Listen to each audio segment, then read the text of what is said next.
Assalamualaikum warahmatullahi wabarakatuh.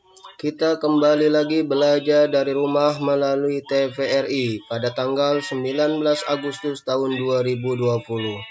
Video ini hanya untuk membantu adik-adik atau siswa-siswi dalam mengerjakan soal-soal yang ditayangkan oleh TVRI setelah video pembelajaran selesai. Oke, kita mulai pembahasan soal-soalnya. Yang pertama untuk SD kelas 1 sampai 3. Pada hari ini soal-soal yang ditampilkan adalah, dilihat.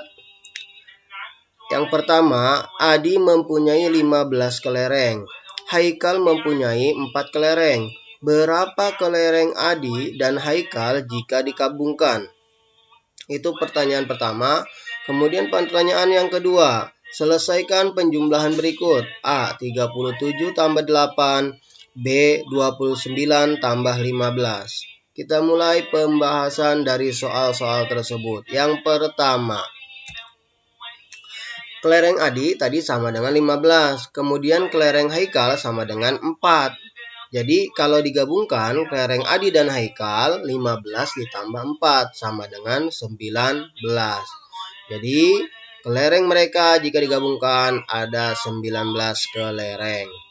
Kemudian nomor 2, penjumlahan yang A, 37 tambah 8, tinggal ditambahkan 37 tambah 8, 37, 38, 39, 40, 41, 42, 43, 44, 45.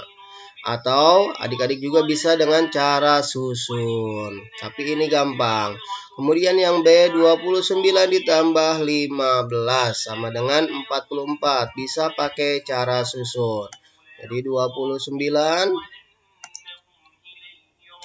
ditambah 15. Nah, caranya tinggal dijumlahkan. 9 ditambah 5 sama dengan 14. Tulis 4, simpan 1. 1 tambah 2 tambah 1 sama dengan 4. Jadi hasilnya sama dengan 44. Oke, kita lanjutkan untuk siswa kelas 4 sampai 6 tingkat SD. Pertanyaannya, yang pertama, tuliskan 5 ciri khusus hewan lain dan habitatnya. Ini. Yang kedua, mengapa tumbuhan kantung semar dan penus memakan serangga? Jelaskan. Kemudian yang ketiga, apa persamaan dan perbedaan ciri makhluk hidup? Itu pertanyaannya. Kita mulai pembahasannya. Ingat, ini hanya contoh jawaban yang Bapak berikan. Adik-adik, siswa-siswi dapat mengembangkannya dengan jawaban yang lain. Oke, untuk nomor 1, tuliskan 5 ciri khusus hewan lain dan habitatnya. Ini setelah menonton video 1 dan kedua ya. Nomor 1, ciri hewan dan habitatnya. Contoh yang lain hewan-hewannya ya. Kelelawar memiliki alat pendeteksi benda.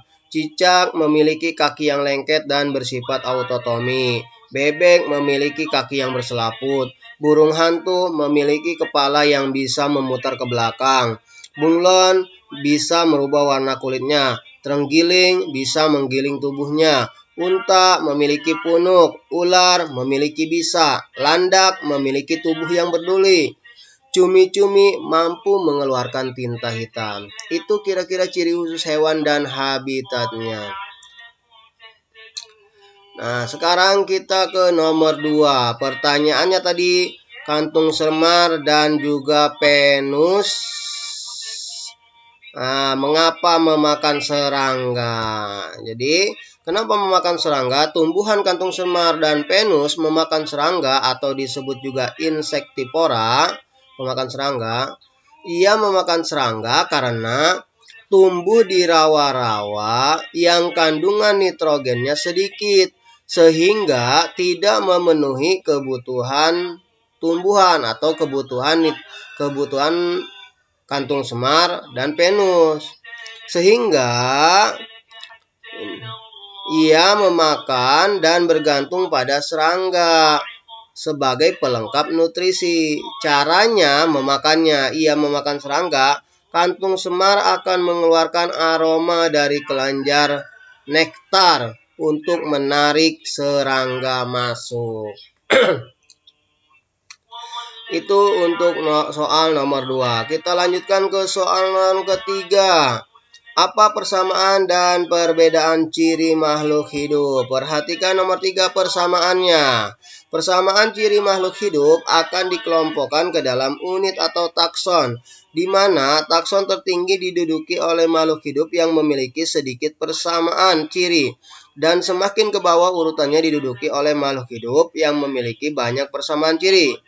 Takson diurutkan dari tertinggi sampai terendah, mulai dari kingdom, kerajaan, divisi, kemudian pada tumbuhan, terus belum pada hewan, klasi, kelas, ordo, bangsa, familia, suku, genus, marga, kemudian spesies, jenis. Perbedaan ciri makhluk hidup dapat disebabkan oleh berbagai faktor, diantaranya pengaruh lingkungan, evolusi, dan adaptasi. Oke, itu untuk kelas 4-6 tingkat sekolah dasar. Sekarang kita lanjutkan ke tingkat SMP. Pertanyaannya yang pertama, cuma ada 2 ya. Sebutkan 3 upaya yang bisa kita lakukan untuk mempertahankan kemerdekaan Indonesia. Pertanyaan yang kedua, tuliskan 3 keteladanan yang kamu dapatkan setelah menyaksikan kisah tokoh-tokoh perjuangan bangsa ini. Bagaimana contoh jawabannya? Dilihat adik-adik untuk nomor 1. Sebutkan 3 upaya yang bisa kita lakukan untuk mempertahankan kemerdekaan. Yang pertama, melestarikan budaya asli Indonesia. Yang kedua, bangga menggunakan produk dalam negeri. Yang ketiga, menerapkan sikap toleransi dalam kehidupan sehari-hari. Atau bisa pilihan yang lain, ikut serta dalam kegiatan bela negara, menjunjung tinggi persatuan dan kesatuan di atas keberagaman, belajar dengan giat dan rajin, dan masih banyak yang lainnya. Keteladanan yang nomor 2 yang bisa kita ambil dari video-video. Yang pertama, cinta tanah air, kemudian rela berkorban demi kepentingan bangsa dan negara, kemudian berani dan pantang menyerah, dan juga selalu membela kebenaran dan keadilan. Tinggal dipilih. Oke, itu saja. Yang baru menonton channel ini jangan lupa klik subscribe dan juga like, jangan lupa komen. Oke, itu saja, kurang dan lebihnya mohon maaf. Assalamualaikum warahmatullahi wabarakatuh.